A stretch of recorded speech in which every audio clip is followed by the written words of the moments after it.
The greatest of these is love. 1 Corinthians chapter 13, verse 13. Divine love is the conquering power in a world of hatred, strife and selfishness.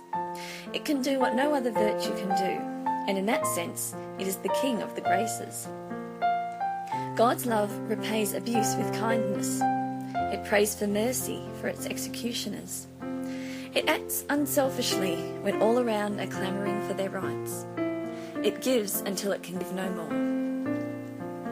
An Indian was driving his elephant along the street, goading it continually to increase its speed. Suddenly, that steel goad slipped from his hand, tumbling with a loud clang to the pavement. The elephant swung around, picked up the goad with its trunk, and held it out to the master. Love is like that. Sir Walter Scott once threw a stone at a stray dog with such power and accuracy that it broke the dog's leg.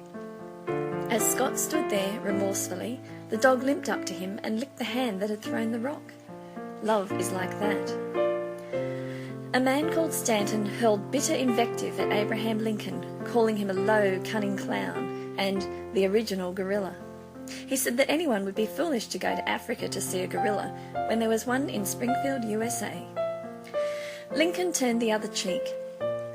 In fact, he later appointed Stanton as War Minister, insisting he was the most qualified man for the job.